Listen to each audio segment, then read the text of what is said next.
नमस्कार, बहुत स्वागत है आप सभी का। आप देख रहे हैं इंडिया डेली। आक्रमण लेकर मैं हूं आपके साथ नैना यादव। आक्रमण में मिसाइलों की बौछार, वार और पलटवार का तांडव है। हर तरफ कोहराम और हर मोर्चे पर संग्राम और आसमान में ड्रोन का तूफान है। हद तो तब हो गई जब एटमी युद्ध की खुली हुंकार भरी जाने लगी।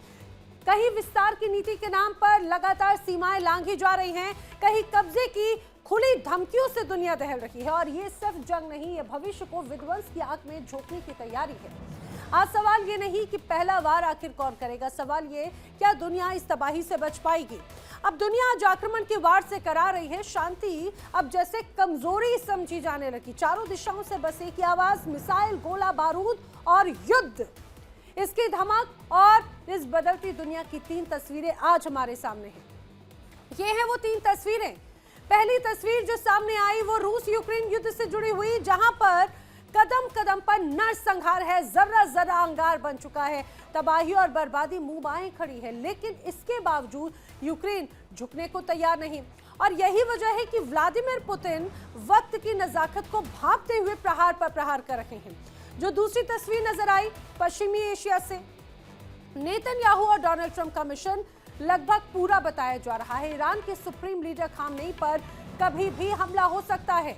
युद्ध की रेखा अब सिर्फ बयान नहीं रही, ये एक बड़ी तस्वीर बनती नजर आती है। और जो तीसरी तस्वीर है वो है यूरोप, जहां ट्रंप की कब्जे वाली नीति के सामने बेबस नजर आता है और हुंकार भी भर रहा है। ग्रीनलैंड से लेकर नाटो तक सब कुछ सवालों के घेरे में है। सवाल सिर्फ इतना, क्या ये 3 तस्वीरें कहानी एक ही दर्शाती हैं? क्या दुनिया महायुद्ध की तरफ तेजी से बढ़ रही है, या फिर इतिहास एक बार फिर खुद को दोहराने वाला है? करेंगे पूरे विस्तार से एक एक तस्वीर की समीक्षा। आपको बताते हैं आक्रमण की पहली बड़ी खबर, वॉर ब्रेकिंग, रूस यूक्रेन जंग से जुड़ी हुई।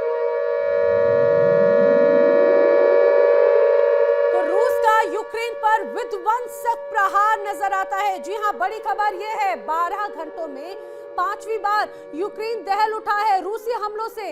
रूस के हमले के बाद में कीव में ब्लैकआउट हो गया। ओडेसा, ज़पोरिज़िया में भी करारा हमला हुआ है। बड़ी जानकारियां सामने आई रूस यूक्रेन जंग को लेकर। किस तरह से रूस का एक एक करके विध्वंसक प्रहार यूक्रेन पर जारी है, किस तरह से करा रहा है यूक्रेन। तस्वीरें आपके सामने है। बड़े शहर, प्रमुख शहर पूरी तरह से धधक रहे हैं। रूस के हमले के बाद में कीव में ब्लैकआउट हो गया। ओडेसा या ज़पोरिज़िया में करारा हमला हुआ है। 12 घंटे में 5वीं बार बड़ा हमला रूस की तरफ से किया गया है। चाहे बात ड्रोन की हो या फिर मिसाइलों की, अपने अत्याधुनिक हथियारों का इस्तेमाल कर रहा है रूस और एक एक करके यूक्रेन के तमाम अलग अलग शहरों पर कर रहा है बड़े प्रहार।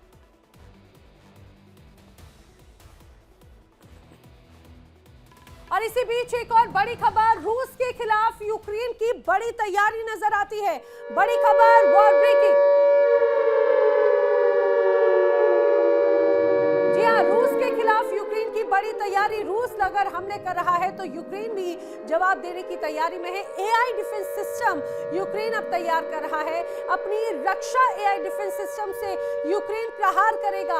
और ये मान के चलिए, अमेरिका सॉफ्टवेयर जो है वो उसे प्रोवाइड करा रहा है। अमेरिकी सॉफ्टवेयर कंपनी से डील की खबर भी सामने आ रही है। जिस तरह से लगातार इस पूरे युद्ध में अलग अलग तकनीकों का इस्तेमाल हो रहा है, अलग अलग हथियारों का इस्तेमाल हो रहा है, एक दूसरे पर हमले करने के लिए रूस प्रहार कर रहा है तो यूक्रेन कर रहा है ताबड़तोड़ हमले की या फिर बचाव की बड़ी तैयारी। और उसमें मदद कर रहा है अमेरिका। जानकारी है अमेरिकी सॉफ्टवेयर कंपनी से अब यूक्रेन डील कर रहा है अपनी रक्षा एआई डिफेंस सिस्टम से करने के तौर पर। वहीं दूसरी तरफ यूक्रेन में रूस बारूद बनकर बरस रहा है। कड़ाके की सर्दी है, आसमान से गिरती मिसाइलें और ड्रोन। ऐसी तबाही कि शहर शहर गदर मचा हुआ है। बिजली ठप है, हीटिंग बंद है, माइनस तापमान जिंदगियों को ठिठुरा रहा है और अंधेरे में डूबे घर, ठंड से कांपते लोग और हर पल अगले हमले का डर। ये सिर्फ जंग नहीं है, सर्दी में जिंदगी के खिलाफ एक और वार है। और सवाल यही कि इस आग में आखिर कब तक आम लोग जलते रहेंगे।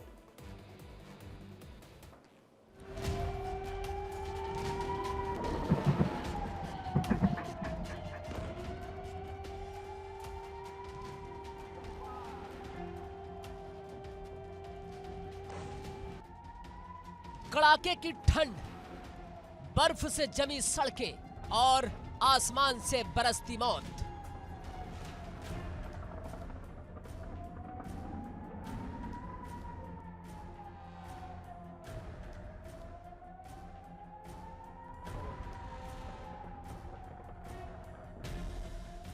यूक्रेन की राजधानी कीव एक बार फिर रूसी हमलों की चपेट में है।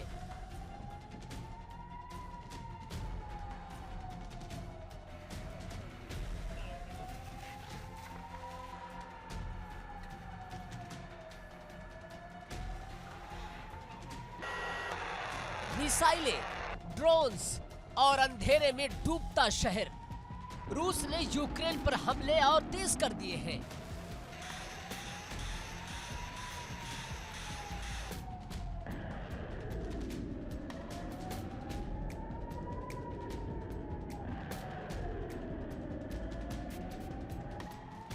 ताजा रूसी हमले में कीव को मिसाइलों और ड्रोन से निशाना बनाया गया। हमले के बाद राजधानी के कई इलाकों में बिजली गुल हो गई। बिजली गुल हुई तो हीटिंग बंद हो गई, और जब तापमान माइनस में हो तो अंधेरा जानलेवा बन जाता है। इस हमले की गंभीरता का अंदाजा इस बात से लगाया जा सकता है कि यूक्रेन की संसद वेरखोना राडा की बिजली तक ठप हो गई, यानी युद्ध की आग अब सत्ता के केंद्र तक पहुंच चुकी है।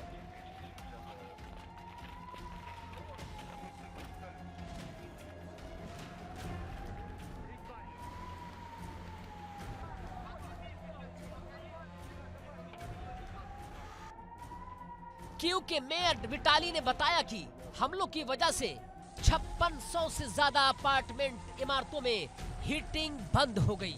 इस भीषण ठंड में लोग बिना गर्मी रहने को मजबूर हैं। बुजुर्ग, बच्चे और बीमार लोग, सबसे ज्यादा मार आम नागरिकों पर पड़ रही है।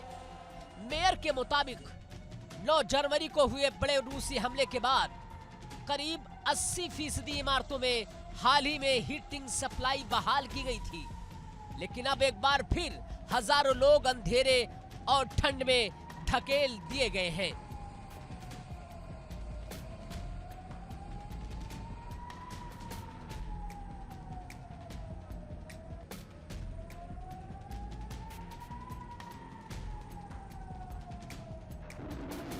यूक्रेन के राष्ट्रपति ज़ेलेंस्की ने कहा कि हालिया हमलों में काफी संख्या में बैलिस्टिक और क्रूज मिसाइलें कीव पर दागी गईं।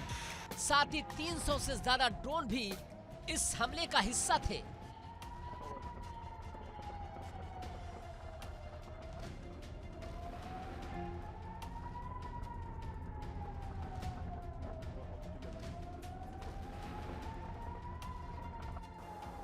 हालांकि यूक्रेन के एयर डिफेंस सिस्टम ने कई हमलों को रोकने में सफलता पाई, लेकिन तबाही फिर भी हुई।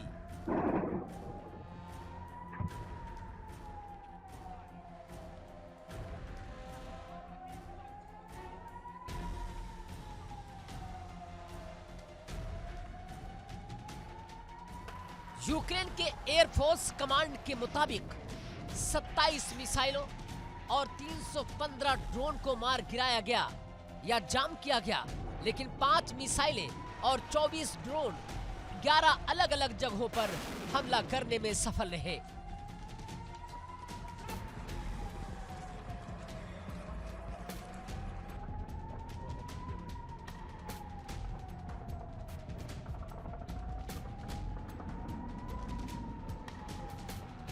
यानी हर रोका गया हमला पूरी सुरक्षा की गारंटी नहीं।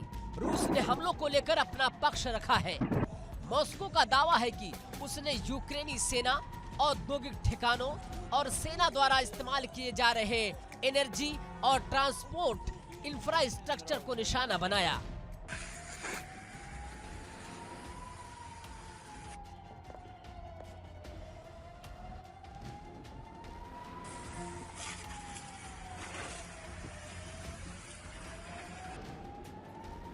लेकिन जमीन पर हकीकत यह है कि असर आम लोगों पर पड़ रहा है। संयुक्त राष्ट्र मानवाधिकार उच्चायुक्त वोल्कर टर्क ने इन हमलों पर गहरी चिंता जताई है। उन्होंने कहा कि कठोर सर्दी के बीच ऊर्जा ढांचों पर लगातार हो रहे हमले बेहद चिंताजनक हैं। कीव और ओडिशा जैसे बड़े शहरों में बिजली और हीटिंग ठप हो गई है। आम नागरिक इन हमलों का खामियाजा भुगत रहे हैं। इन्हें क्रूरतापूर्ण कहा जा सकता है और इन्हें रोका जाना चाहिए।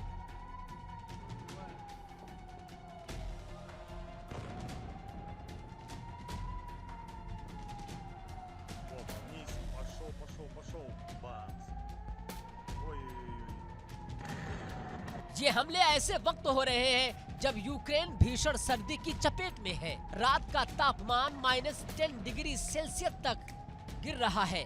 ऐसे में बिजली और हीटिंग का ना होना सीधे जिंदगी पर खतरा है।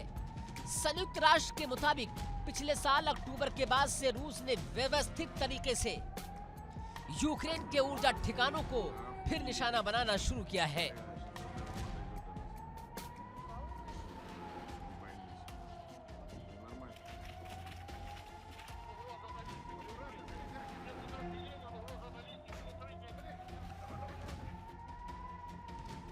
और अब तक यूक्रेन के कम से कम 20 क्षेत्रों में ऐसे हमले दर्ज किए जा चुके हैं। युद्ध अब सिर्फ मोर्चों पर नहीं बल्कि घरों के अंदर है। अस्पतालों में और ठंड से कांपते लोगों की जिंदगी में उतर चुका है। कीव आज सिर्फ मिसाइलों से नहीं, अंधेरे, ठंड और अनिश्चित भविष्य से लड़ रहा है। और सवाल यही है, इस जंग की सबसे बड़ी कीमत आखिर आम नागरिक कब तक चुकाते रहेंगे?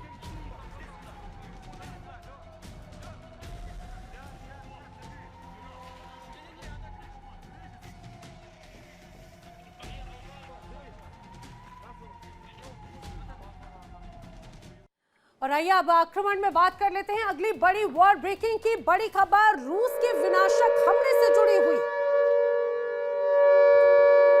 जिस तरह से ताबड़तोड़ हमले रूस की तरफ से किया जा रही है, रूस के विनाशक हमले से अब ज़ेलेंस्की घबरा गए हैं। विनाशक हमलों से ज़ेलेंस्की किस रूप में घबराए हैं, समझिए। संयुक्त यूरोपीय सेना बनाने की लगातार ज़ेलेंस्की गुहार लगा रही है और ज़ेलेंस्की कह रहे हैं कि पुतिन पर हमले रोकने के लिए दबाव बनाया जाए, वरना आने वाले वक्त में यूक्रेन को पूरी तरह से खत्म कर देंगे कि पुतिन 30 लाख सैनिकों की संयुक्त सेना बनाए जाने की मांग कर रहे हैं। एयर डिफेंस सिस्टम के लिए भी मिसाइल की डिमांड ज़ेलेंस्की की तरफ से की जा रही है और बार बार ये कह रहे हैं कि पुतिन जिस तरह से ताबड़तोड़ हमले कर रहे हैं, उसके बाद संयुक्त यूरोपीय सेना बनाई जानी चाहिए और इसी की अब लगातार गुहार लगा रहे हैं व्लादिमीर ज़ेलेंस्की। डोनाल्ड ट्रंप कभी दावा किया करते थे यूक्रेन रूस की जंग एक फोन कॉल में रुकवा देंगे, लेकिन आज हालात बिल्कुल उलट है। ट्रंप खुद ईरान, ग्रीनलैंड और दूसरे वैश्विक मोर्चों में उलझे हुए नजर आते हैं। यूक्रेन पर उनका फोकस धीरे धीरे कम होता हुआ नजर आता है और इसी का फायदा जंग के मैदान में रूस उठाता नजर आ रहा है। जिस ट्रंप से शांति की उम्मीद थी, आज उसी ट्रंप की उलझन युद्ध को और लंबा करती नजर आ रही है।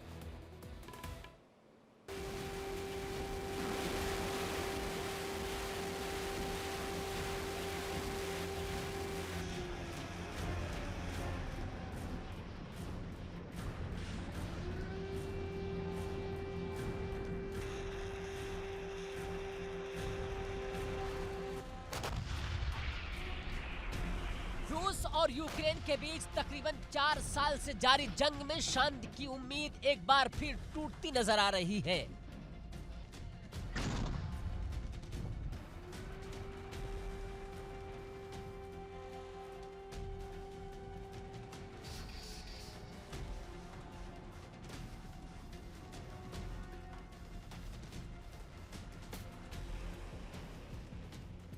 जिस समझौते की उम्मीद कई महीनों से लगाई जा रही थी, वो फिलहाल ठंडे बस्ते में जाती दिख रही है और इसकी सबसे बड़ी वजह अमेरिका की बदलती हुई प्राथमिकताएं हैं।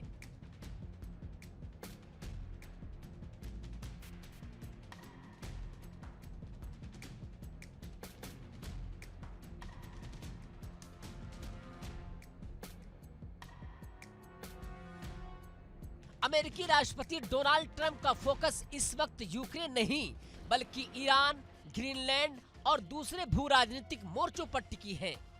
ऐसे में रूस यूक्रेन के बीच सीधी बातचीत या मध्यस्थता फिलहाल रुकती नजर आ रही है।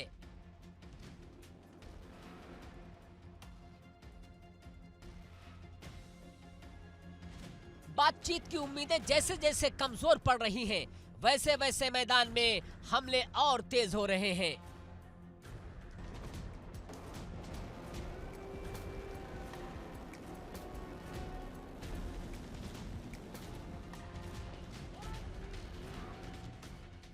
रूस और यूक्रेन दोनों एक दूसरे पर भीषण हमलों का दावा कर रहे हैं।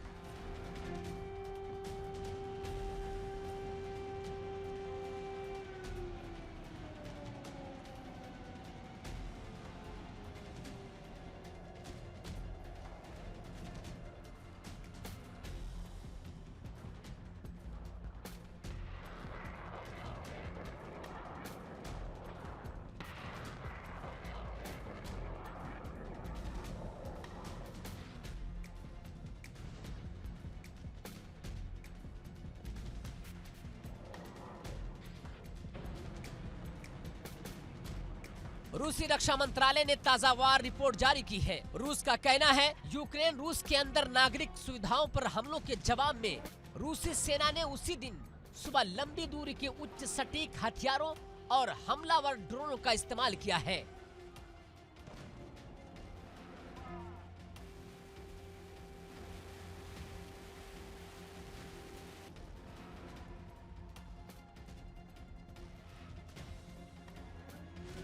रूसी मंत्रालय के मुताबिक यूक्रेन के सैन्य उद्योग यूक्रेनी सेना को सपोर्ट करने वाले ऊर्जा और परिवहन अवसंरचना, गोला बारूद डिपो और लंबी दूरी के ड्रोन उत्पादन कार्यशालाओं पर बड़े पैमाने पर हमले किए गए हैं। रूस का दावा यह भी है कि सभी टारगेट सफलतापूर्वक हिट किए गए।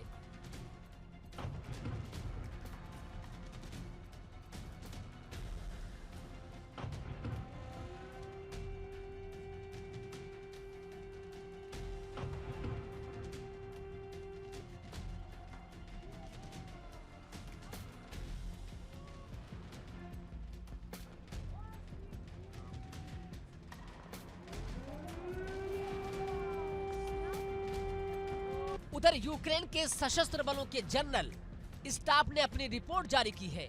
यूक्रेन का कहना है पिछले 24 घंटे में यूक्रेनी वायुसेना, मिसाइल बल और तोपखाने ने रूसी सैन्य कर्मियों, हथियारों और उपकरण एकाग्रता क्षेत्रों, कमांड पोस्ट और तोपखाने प्रणालियों पर सटीक हमले किए हैं।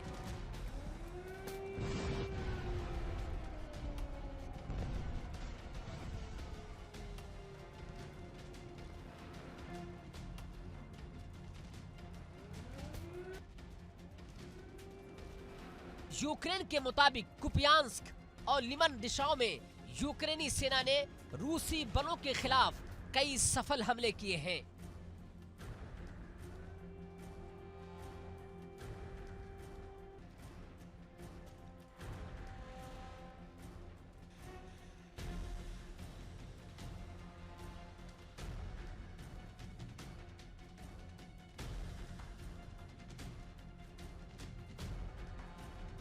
जबकि पोक्रोवस्क दिशा में रूस की तरफ से किए गए 44 हमलों को यूक्रेनी सेना ने नाकाम कर दिया है। यानी जमीन पर लड़ाई और ज्यादा तेज हो गई है।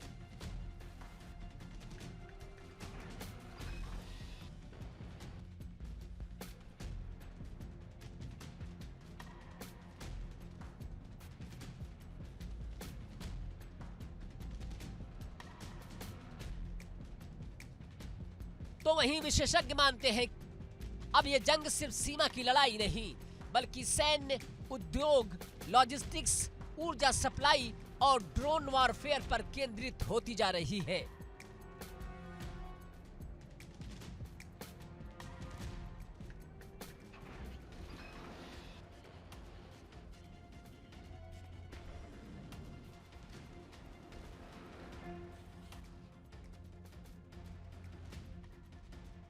जो देश दूसरे की युद्ध क्षमता को कमजोर करेगा वही आगे बढ़ेगा।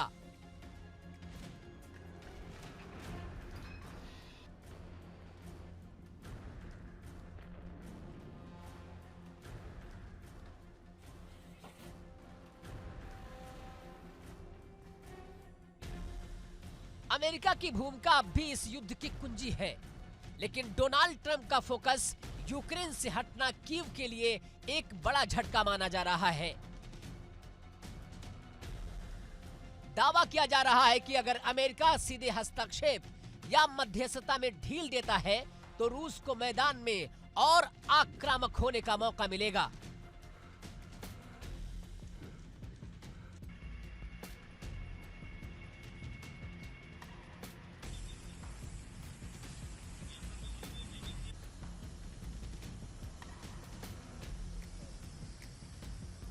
फिलहाल दोनों पक्षों के बयान ये साफ कर रहे हैं कि कोई भी पीछे हटने को तैयार नहीं। रूस अपने हमलों को जवाबी कार्रवाई बता रहा है, यूक्रेन अपने पलटवार को रक्षा और प्रतिरोध बता रहा है। ऐसे में समझौते की जमीन और फिसलती जा रही है। इस बीच सबसे बड़ी कीमत आम नागरिक चुका रहे हैं।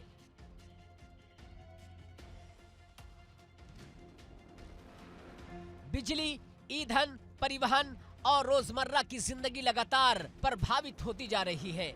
युद्ध लंबा खिंचता है तो नुकसान सिर्फ सैन्य नहीं, पूरी पीढ़ियों का होता है।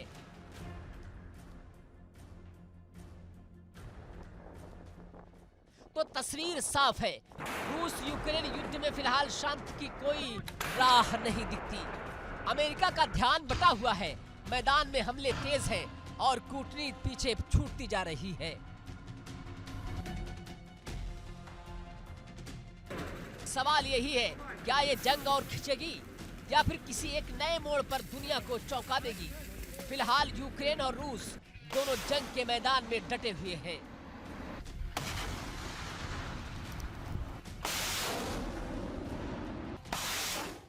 और आइए आक्रमण में बात कर लेते हैं इस समय की अगली बड़ी खबर की। अगली बड़ी खबर नाटो और रूस के बीच बढ़ते तनाव से जुड़ी हुई। जी हां, अगली वॉर ब्रेकिंग। नाटो और रूस के बीच में तनाव और बढ़ता हुआ नजर आता है। कैसे, समझिए। दरअसल अब नॉर्वे के सैन्य अफसरों ने बाकायदा आगाह किया है, रूस से हमला कभी भी हो सकता है, रूस की तरफ से नाटो पर अटैक हो सकता है।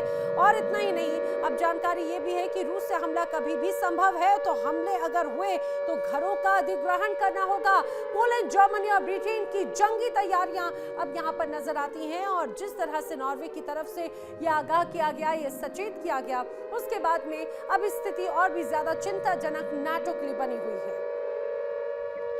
डोनाल्ड ट्रंप जहां नए संकट पैदा कर रखे हैं, पूरा यूरोप इस वक्त ग्रीनलैंड की तरफ ध्यान लगाए बैठा है। और इसी मौके का सबसे बड़ा फायदा अब उठा रहा है रूस। यूक्रेन पर ताबड़तोड़ हमले हो रहे हैं, यूक्रेन को लेकर नई रणनीति तैयार हो रही है। सवाल बड़ा है, क्या व्लादिमीर पुतिन समझ चुके हैं कि यही सही वक्त है?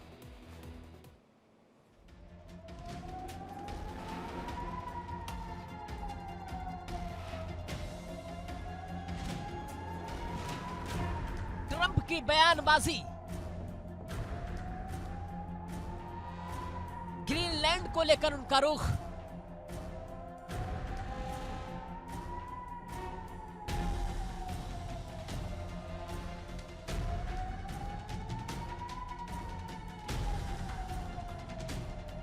यूरोपीय देशों के लिए यह सिर्फ बयान नहीं, एक नया संकट है।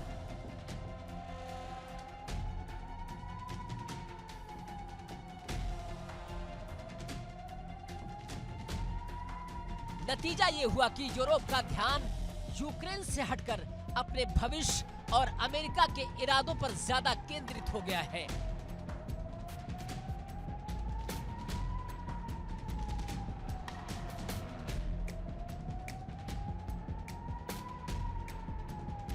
और जब ध्यान भटकता है तो खतरा बढ़ता भी है।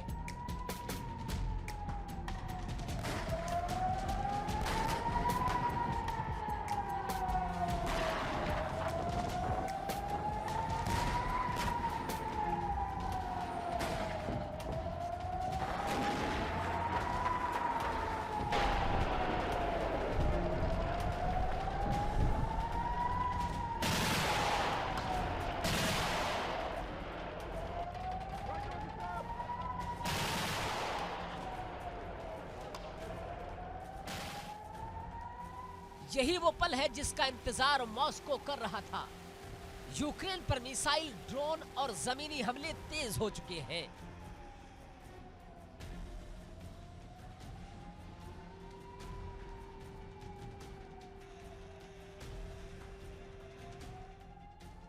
रूस की रणनीति साफ दिखती है, दबाव बढ़ाओ, थकाओ और जमीन पर काबिज होते जाओ।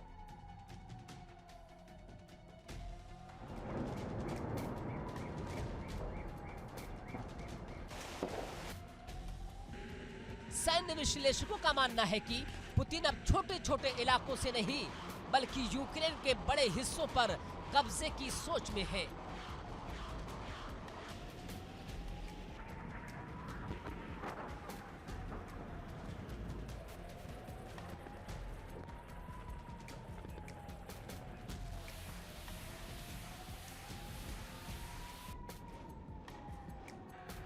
इंफ्रास्ट्रक्चर पर वार, ऊर्जा सिस्टम ठप और सप्लाई लाइन पर हमला है।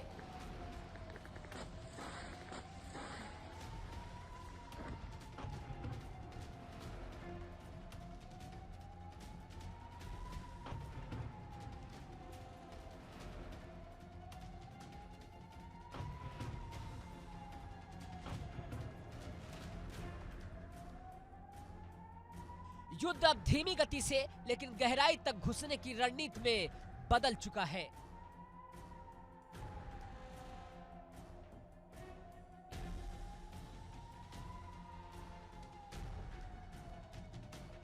लेकिन कहानी सिर्फ यूक्रेन तक सीमित नहीं। खबरें ये भी है कि रूस अब नेटो देशों को सीधा संदेश देने की तैयारी में है। यानी अगर यूक्रेन में दखल दिया गया तो अगला नंबर यूरोप का हो सकता है।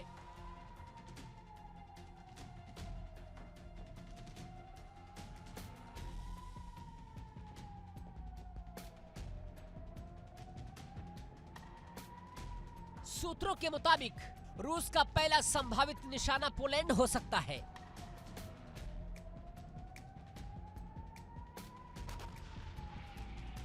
प्लानिंग की बात हो रही है। एक साथ कई मिसाइलों और ड्रोन अटैक्स, तेज, अचानक और विध्वंसक। हालांकि यह हमला सीधा युद्ध नहीं भी हो सकता है, लेकिन एक चेतावनी जरूर है।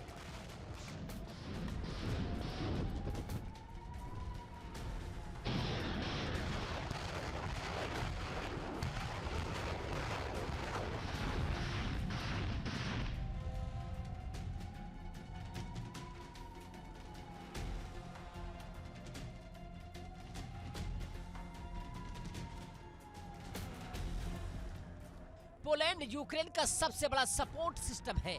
यहीं से हथियार, लॉजिस्टिक्स और सप्लाई होती है। अगर पोलैंड को डराया गया तो यूक्रेन अपने आप कमजोर होगा। यही रूस की डबल स्ट्राइक रणनीति है। तो सवाल उठता है, क्या पुतिन एक साथ दो निशाने साध रहे हैं? यूक्रेन में जमीन पर कब्जा और यूरोप को ताकत का प्रदर्शन।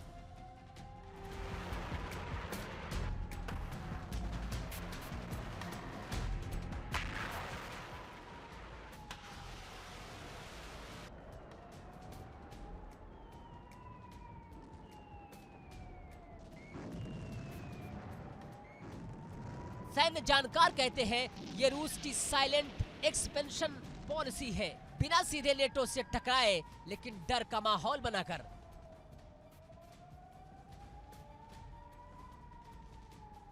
नेटो के सामने सबसे बड़ी दिक्कत यही है, अगर हमला हुआ तो जवाब देना पड़ेगा या जवाब दिया तो सीधा यूरोप रूस युद्ध होगा। यही वो दुविधा है जिसका फायदा पुतिन उठा रहे हैं।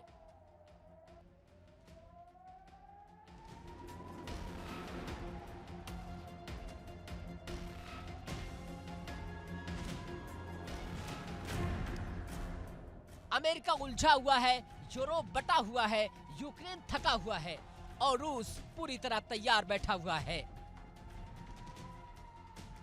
इतिहास बताता है पुतिन हमेशा मौके की राजनीति करते हैं और फिलहाल मौका उनके पक्ष में जाता दिख रहा है।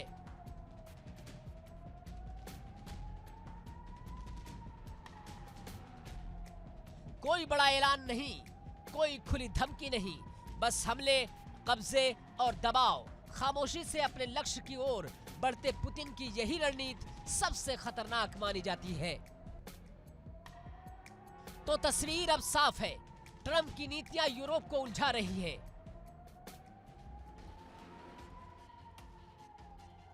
और उसी उलझन में रूस अपना खेल खेल रहा है। यूक्रेन पर तेज हमले, यूरोप को डराने की तैयारी। सवाल यही है, क्या दुनिया इस खतरे को समय रहते समझ पाएगी?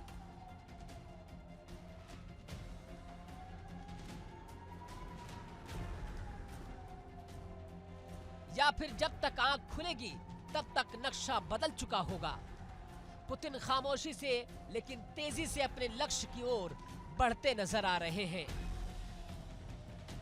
Bureau report, India daily.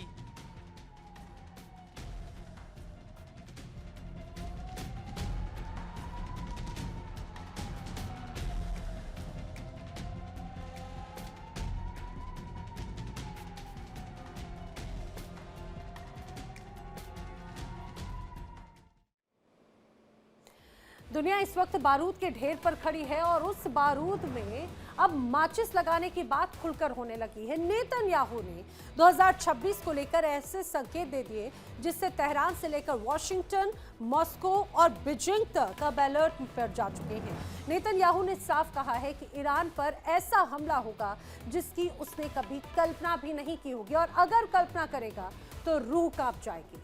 सवाल है, क्या 2026 में मिडिल ईस्ट का सबसे बड़ा युद्ध होने जा रहा है? क्या इजराइल की पूरी एयरफोर्स ईरान पर टूट पड़ेगी? क्या तेहरान को गाजा जैसा बनाने की तैयारी?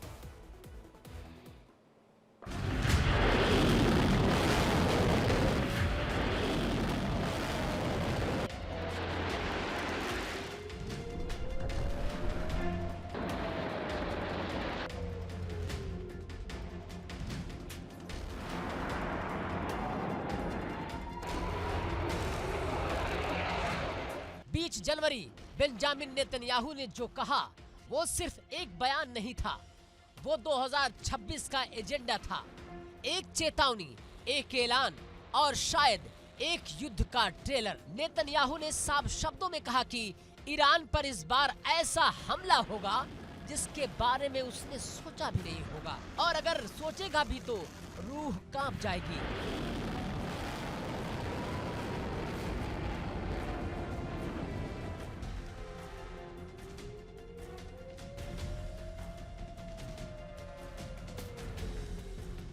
यानी जो जून 2025 में पूरा नहीं हो सका उसे अब 2026 में पूरा करने की हुंकार है।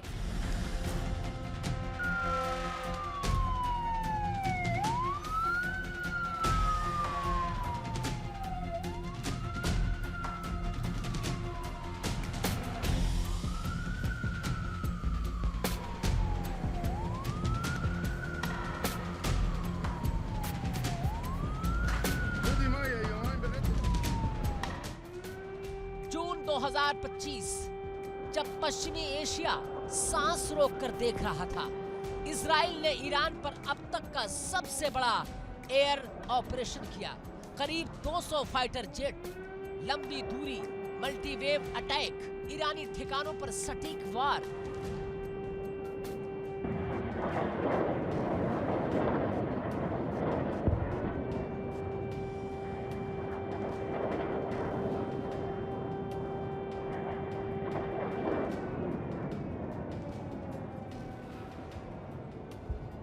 लेकिन नेतन्याहू के मुताबिक वो काफी नहीं था।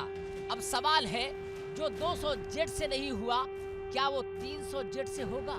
2026 के लिए नेतन्याहू का संदेश साफ है, डिटरेंस नहीं, डिस्ट्रक्शन।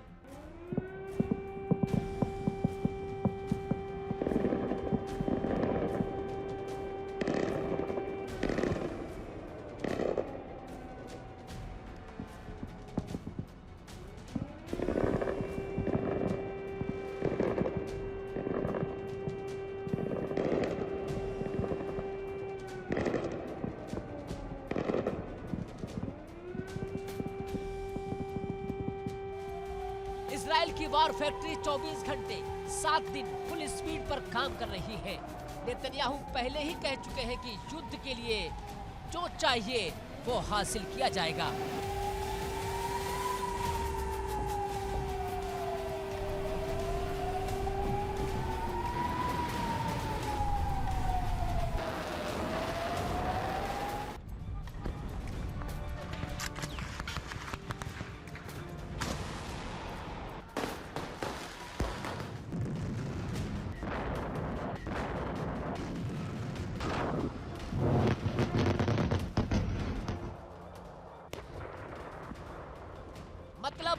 हथियार, जेट, मिसाइल, इंटेलिजेंस, सब कुछ।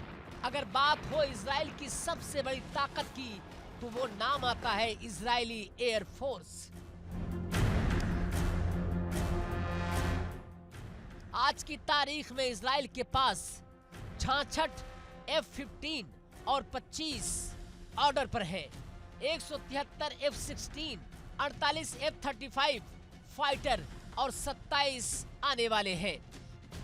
यानी कुल मिलाकर करीब 287 फाइटर जेट और जल्द ही ये संख्या 340 से ज्यादा हो सकती है। F-15 भारी बम वर्षक, F-16 multi role strike, F-35 radar से लगभग गायब। यही वो कॉम्बिनेशन है जिसे नेतन्याहू गेम चेंजर मानते हैं।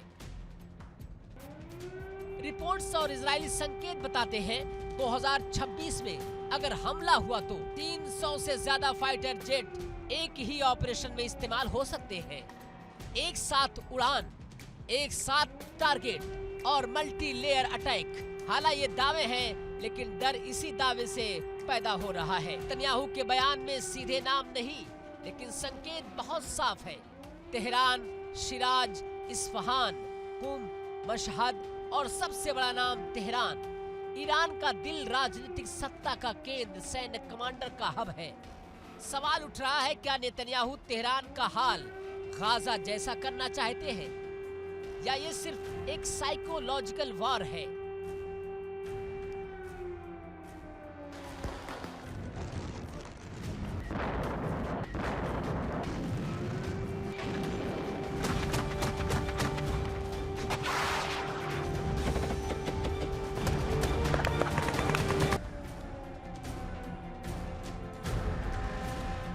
इजराइल के एक बेहद सीक्रेट एयरबेस से F-15 को दोबारा तैयार करते वीडियो।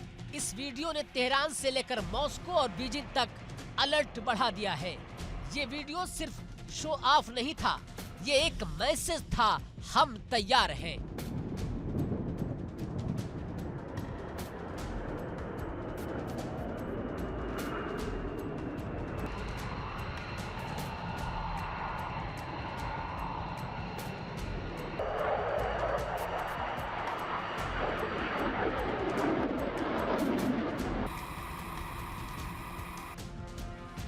बीच में फंसे हैं ईरान के supreme leader ayatollah Ali Khamenei, और खामनेई भी कह चुके हैं कि अब यलगार होगा। ईरान का दावा है अगर हमला हुआ तो जवाब भी इतिहास में दर्ज होगा।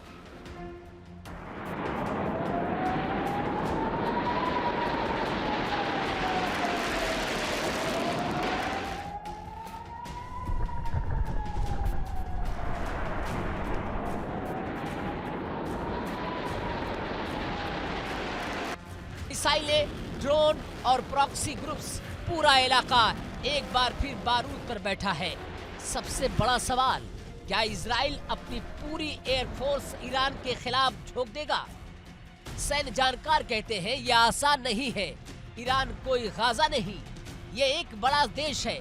मजबूत एयर डिफेंस के साथ युद्ध हुआ तो सिर्फ इजराइल ईरान नहीं रहेगा, पूरा पश्चिमी एशिया इसकी आग में झुलसेगा। तो क्या नेतन्याहू 2026 में ईरान इजराइल युद्ध की सबसे बड़ी पिक्चर रिलीज करने जा रहे हैं, या ये सब दबाव बनाने की रणनीति है? फिलहाल हकीकत ये है, तीनों देशों में युद्ध का बारूद सुलग रहा है। एक चिंगारी और पूरा इलाका धधक सकता है। ये सिर्फ इजराइल बनाम ईरान नहीं, ये ताकत, राजनीति और प्रभुत्व की लड़ाई है, और दुनिया एक बार फिर सांस रोक कर देख रही है। और कहानी में सबसे बड़ा फैक्टर अमेरिका। डोनाल्ड ट्रंप खुद युद्ध के मूड में नजर आते हैं।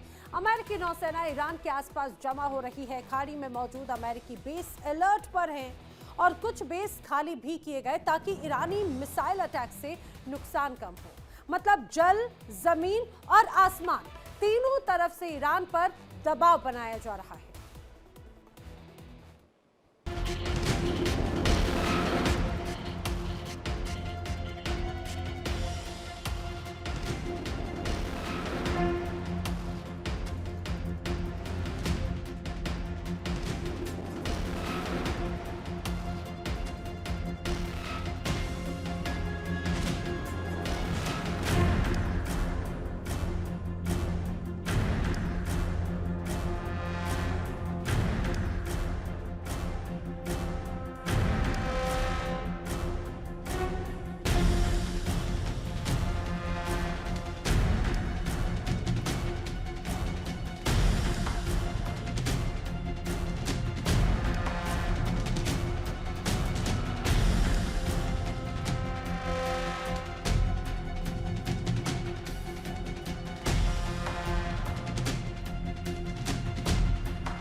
दुनिया के पावर सेंटर्स में इस वक्त एक मैसेज ने खलबली मचा दी है। डोनाल्ड ट्रंप ने फ्रांस के राष्ट्रपति इमैनुअल मैक्रों का एक मैसेज वायरल कर दिया। मैसेज का मतलब है ईरान के खिलाफ अमेरिका का साथ देंगे, लेकिन ग्रीनलैंड को बख्श दो। यानी ईरान के खिलाफ अमेरिका को अब यूरोप से भी खुला समर्थन मिल रहा है।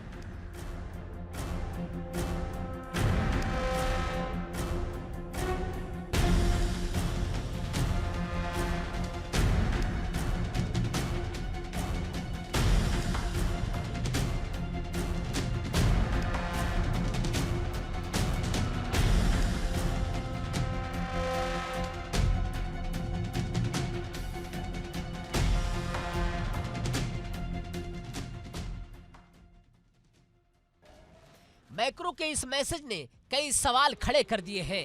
क्या फ्रांस ईरान के खिलाफ अमेरिकी सैन्य कार्रवाई में खुलकर साथ देगा? क्या पश्चिमी देशों में अब ईरान को लेकर एक नई वॉर लाइन खिंच चुकी है? मैक्रो का ये संदेश बल्कि डील जैसा लगता है।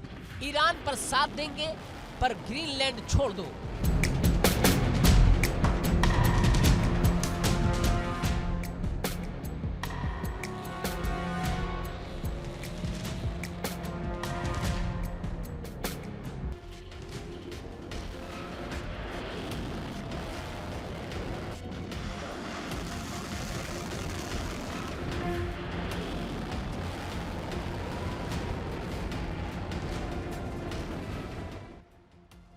इसी बीच ट्रंप ने एक इंटरव्यू में ईरान को लेकर अब तक की सबसे खतरनाक धमकी दे डाली है। ट्रंप ने कहा, अगर ईरान ने मुझे मारने की कोशिश की तो मैं धरती से ईरान का नामो निशान मिटा दूंगा। अगर मेरी हत्या की साजिश हुई तो ईरान की तबाही को कोई रोक नहीं पाएगा। ये सिर्फ बयान नहीं, ये सीधी परमाणु युग की चेतावनी है।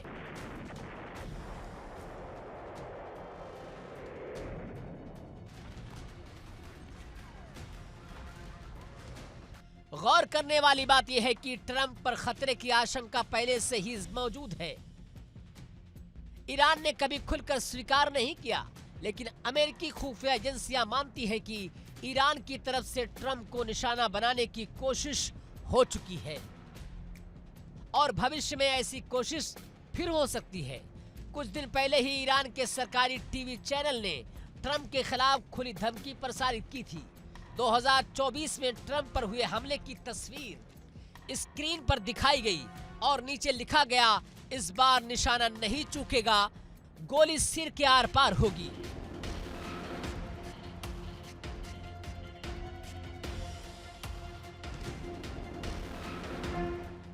ये सिर्फ प्रोपेगेंडा नहीं था, यह अमेरिका के खिलाफ सीधा संदेश था। ट्रंप पहले ही साफ कर चुके हैं कि ईरान में सत्ता परिवर्तन होना चाहिए। यही बात तेहरान को सबसे ज्यादा डराती है।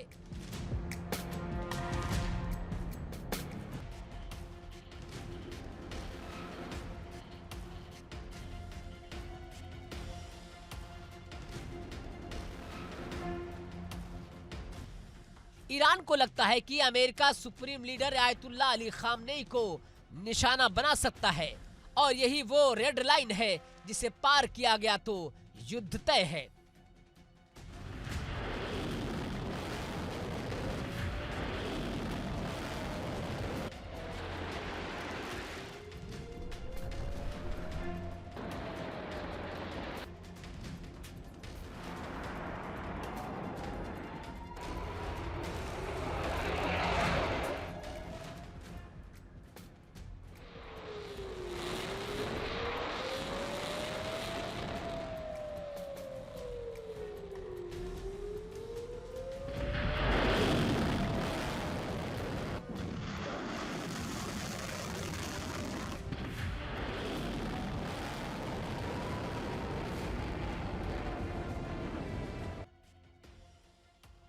ईरान की तरफ से अब सबसे सख्त चेतावनी आई है। ईरानी सेना के प्रवक्ता जनरल अबुल फजल शेख रची ने कहा कि अगर हमारे नेता की ओर कोई भी हाथ बढ़ाया गया तो हम न सिर्फ उस हाथ को काट देंगे बल्कि पूरी दुनिया को आग में झोंक देंगे। ये शब्द नहीं, ये जंग का खुला ऐलान है।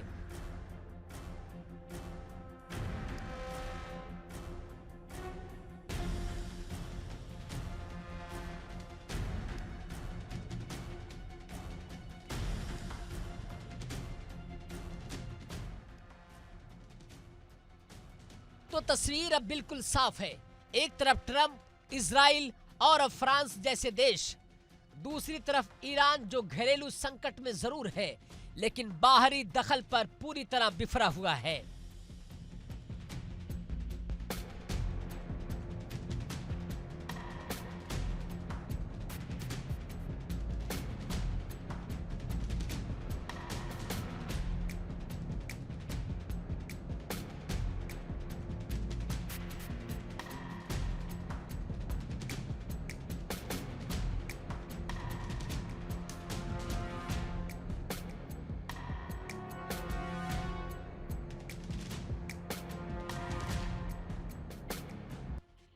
ट्रंप और नेतन्याहू दोनों ईरान के निशाने पर हैं और ईरान साफ कह चुका है कि अगर खामनेई पर हमला हुआ तो अमेरिका को युद्ध झेलना होगा। दुनिया इस वक्त एक बार फिर युद्ध के मुहाने पर खड़ी है। एक बयान, एक हमला और इतिहास बदल सकता है।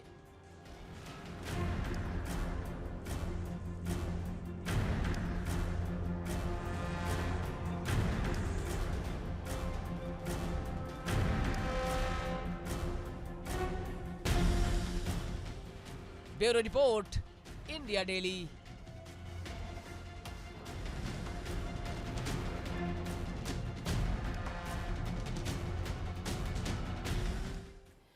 और आइए बात कर लेते हैं अगली बड़ी खबर की। आक्रमण की अगली बड़ी वॉर ब्रेकिंग, ग्रीनलैंड तनाव से जुड़ी हुई।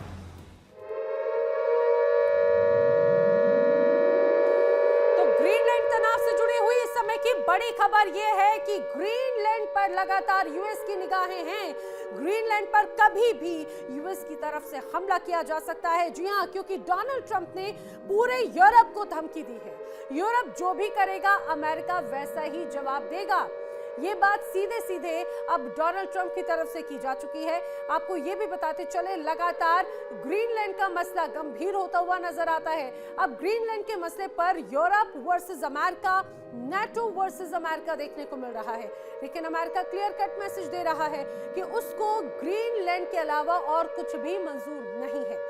और यही वजह है कि अब यूरोप को लेकर ये सीधी सीधी बड़ी धमकी है कि यूरोप जो भी करेगा उसका जवाब उसी तरीके से अमेरिका की तरफ से किया जाएगा। चलिए बढ़ते हैं अगली बड़ी खबर की ओर। अगली बड़ी war breaking world economic forum से जुड़ी हुई। जी हां, बड़ी खबर क्या है? बड़ी खबर यह है, वर्ल्ड इकोनॉमिक फोरम से इमैनुअल मैक्रो का बड़ा दावा किया गया है। ट्रंप की दादागिरी के आगे यूरोप झुकने वाला नहीं है, ये स्पष्ट क्लियर कट इमैनुअल मैक्रो कह चुके हैं। यूरोप पर और पाबंदियां की धमकी देना सीधे सीधे गलत है। मनमानी वाली दुनिया बेहद खतरनाक होती है, इमैनुअल मैक्रो ने कहा है। दरअसल डोनाल्ड ट्रंप ये स्पष्ट कर चुके हैं कि ग्रीनलैंड के मसले पर जो अमेरिका के खिलाफ जाएगा उस पर एक बार फिर से बड़ी फटकार लगेगी और वो होगी सीधे सीधे टैरिफ की। ये स्पष्ट कहा जा चुका है और यही वजह है कि अब यूरोपीय देश लगातार अमेरिका से बगावत पर उतर आए हैं। और अब इमैनुअल मैक्रो ने तो ये स्पष्ट कहा है कि ट्रंप की दादागिरी नहीं चलेगी। ट्रंप की दादागिरी के आगे यूरोप नहीं झुकने वाला है। जिस तरह से तमाम सैंक्शंस लगाने की बात लगातार डोनाल्ड ट्रंप या अमेरिका की तरफ से कही जाती है, वो इन सारी बातों को उनकी तरफ से गलत बताया गया और ये कहा कि अमेरिका जबरदस्ती मनमानी तरीके से ग्रीनलैंड पर कब्जा करना चाहता है और यूरोप पर दबाव बना रहा है। यूएस नेतृत्व वाला ग्लोबल सिस्टम अब खत्म हो चुका है। इमैनुअल मैक्रो की ये बात कहा जाए कि आने वाले वक्त की चिंता और भी ज्यादा बढ़ा सकती है। एक तरफ इमैनुअल मैक्रो तो दूसरी तरफ लगातार डोनाल्ड ट्रंप को लेकर प्रतिक्रिया। वर्ल्ड इकोनॉमिक फोरम से एक और बड़ी खबर। बड़ी खबर, अब डोनाल्ड ट्रंप ने भी वर्ल्ड इकोनॉमिक फोरम से बड़ी बात कही है। पूरा अमेरिका ग्रीनलैंड चाहता है। डोनाल्ड ट्रंप ने स्पष्ट किया है, उन्होंने कहा है हमसे ताकतवर कोई देश नहीं। डोनाल्ड ट्रंप ने एक बार फिर से धमकी दी और वेनेजुएला का जिक्र किया। डोनाल्ड ट्रंप ने कहा 6 महीने में वेनेजुएला की आय बढ़ेगी। ग्रीनलैंड को अमेरिका ने ही बचाया था और इसीलिए ग्रीनलैंड अमेरिका का हिस्सा है। दूसरे विश्व युद्ध के बाद में डेनमार्क को ग्रीनलैंड देने की बात डोनाल्ड ट्रंप ने इस इकोनॉमिक फोरम से दोहराई है। इतना ही नहीं, डोनाल्ड ट्रंप ने राष्ट्रीय सुरक्षा का भी जिक्र किया और उनकी तरफ से कहा गया कि ग्रीनलैंड राष्ट्रीय सुरक्षा के लिहाज से बहुत महत्वपूर्ण है अमेरिका के लिए। नाटो का जिक्र करते हुए कहा, नाटो से बदले में हमें बहुत कम मिला है और अमेरिका ने बहुत कुछ नाटो को दिया है। यूरोप सही दिशा में नहीं चल रहा, इसीलिए वक्त आ गया है उसे जवाब देने का। यूरोप में कुछ जगह अब पहचानने लायक तक नहीं है, डोनाल्ड ट्रंप ने कहा। इतना ही नहीं, वो ये स्पष्ट कह रहे हैं नाटो को लेकर, ग्रीनलैंड को लेकर, और सीधा सीधा बड़ा ये कहा जाए संकेत है यूरोप को। डोनाल्ड ट्रंप ने इकोनॉमिक फोरम से सीधा कड़ा संदेश दिया कि ग्रीनलैंड पर अधिकार अमेरिका का है और वो उसे पाकर ही रहेगा। तो आक्रमण में आज के लिए फिलहाल इतना ही, लेकिन इंडिया डेली अब आपके स्मार्ट टीवी पर भी मौजूद है। इंडिया डेली 24/7 अब आप लाइव देख सकते हैं इन सभी प्लेटफॉर्म्स पर।